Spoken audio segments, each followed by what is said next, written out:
All right, ready to go for round one, and this young man's popularity absolutely soared on the strength of what he did his last time out. It was a win by flush knockout, kept his winning streak intact with style points, and now the challenges get decidedly more tougher. We'll see if he can keep the momentum going in what is unquestionably the biggest spot of his UFC career. Changes his stance. Going for the early takedown, and he gets it. So no surprise he wanted to get this fight to the ground, and that is certainly a good sign for him moving forward in this fight. He felt as if he had a massive advantage in the grappling and the wrestling. He was able to secure that takedown very early in the first round. All right, so inside the open guard of his opponent, you got to be careful playing around for too long here on the ground with this guy. Well, there are few things more fun to watch in mixed martial arts than these type of transitions and scrambles on the ground. High-level grappling can really be entertaining. Working off of his back here, looks like he may try to hip escape. All right, side control now.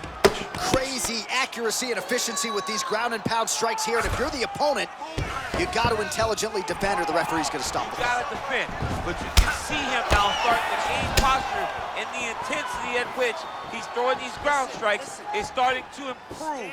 It's starting to elevate because he knows that he can get the finish.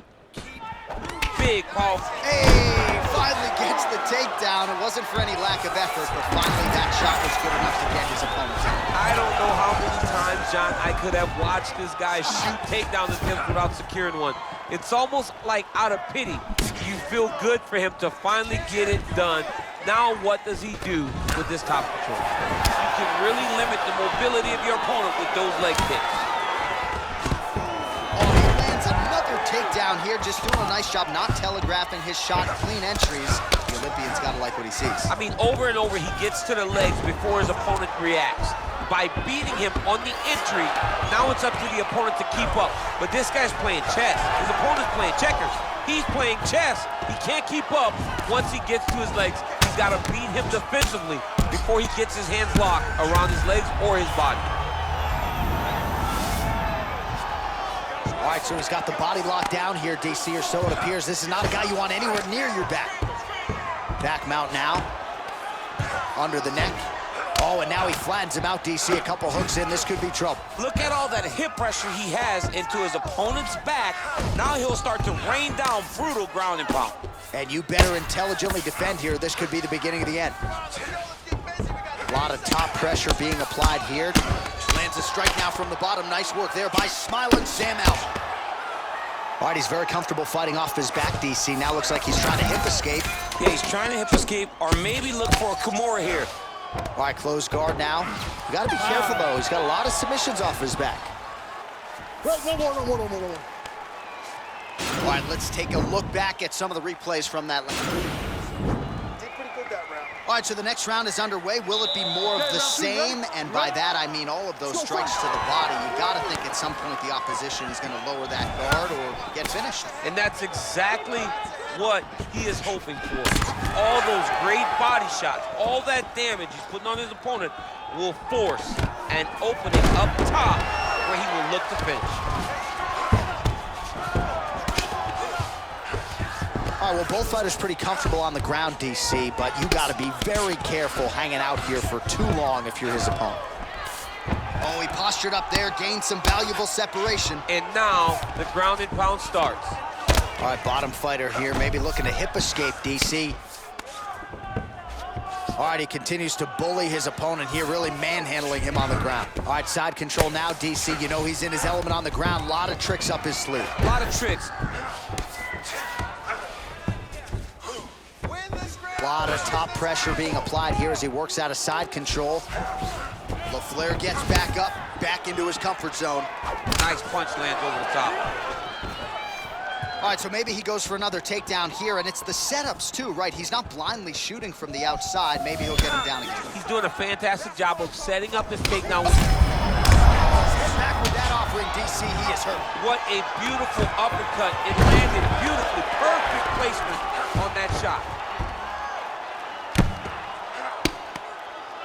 We passed the midpoint here of the fight. Side control now. All right, so you got to be careful playing on the ground with this guy. You don't want to mess around for too long. All right, he's trying to control posture here. Now trying to hip escape. He's just trying to move out of this position off the bottom. Man, isn't it fun to watch this dude work on the mat? It's unbelievable how fluid he is in his motions on the mat. Well, you see all the grappling repetitions here. Just beautiful movement, seamless transitions on the ground. Over and over, these guys are doing things that you see in every jiu-jitsu gym around the country. 90 seconds to go.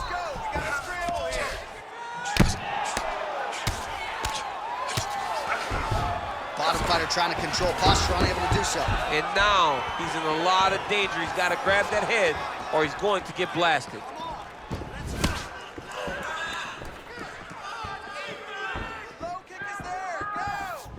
LaFleur's head kick is blocked, so no damage inflicted there. Well, his corner was pretty urgent after round one. A little bit lackluster there in that opening round. He has certainly picked up the pace here, and as a result, he has taken control of this second round. 20 seconds to go, round two.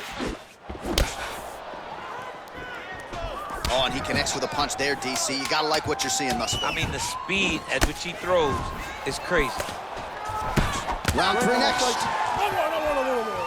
All right, so that's the end of the round. The cut on the cheek is only getting worse. All right, here we go, DC. Our next round is underway, and he's chasing some punch stat records tonight. That was some serious volume and efficiency in the previous round. Normally, you see that in boxing, where a guy just throws so many strikes. But this man has taken it to the octagon, looking to break all the punch records before the night is over.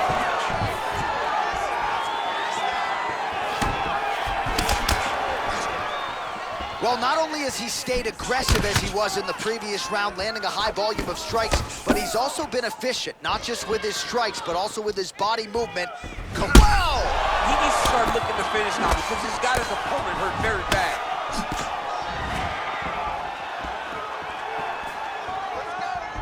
Just out of range with the big right hand. Big punch lands over the top. How's he going to follow this one up?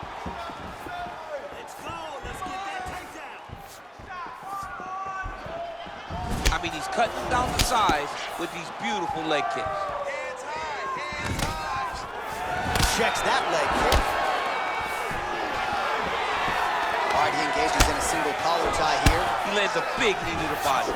Another nice knee to the body. Oh, now he's got the tie plum, Daniel. If you're on the other side, what are you trying to do to get out of this potentially dangerous position? You got to start digging your shoulder to a side and trying to shove an underhook.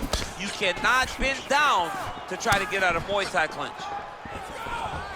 There, DC, he is officially rocked. A big, massive hook that really has put his opponent on skates. Side control now, DC. A lot of options at his disposal from here. Working off of his back here. Looks like he may try to hip escape. Well, he's staying pretty effective here, fighting off of his back. Nice strike landed there by the bottom by Alvin. Oh, he's got the ground and pound going now. He's putting him in exactly the positions he needs to be in right now.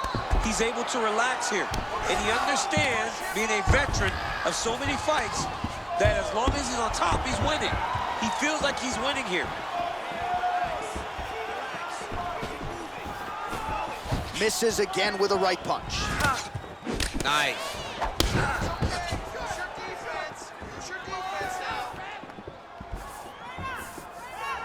Nice defense there. Huge block. Well, this is exactly the sense of urgency you're looking for. Try to take the judges out of it. He is lighting them up now.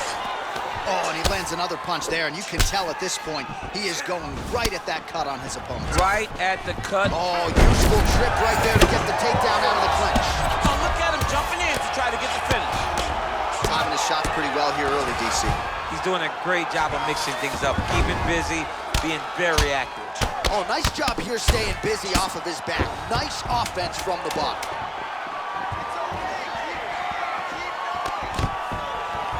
What else can you say but what a fight? All right, so the fight goes the distance. Both guys had their moments, but there was a striking advantage, albeit slight, and perhaps that'll be enough for him to get his hand raised tonight. It should be enough. I mean, when you watch the fight, you understand that you are watching two of the best mixed martial artists in the world. But it did look like he did just enough. The official decision is in. It resides with Bruce Buffer. Ladies and gentlemen, after 3 rounds, we go to the judges' scorecards for a decision. For the winner by split decision, LaFleur.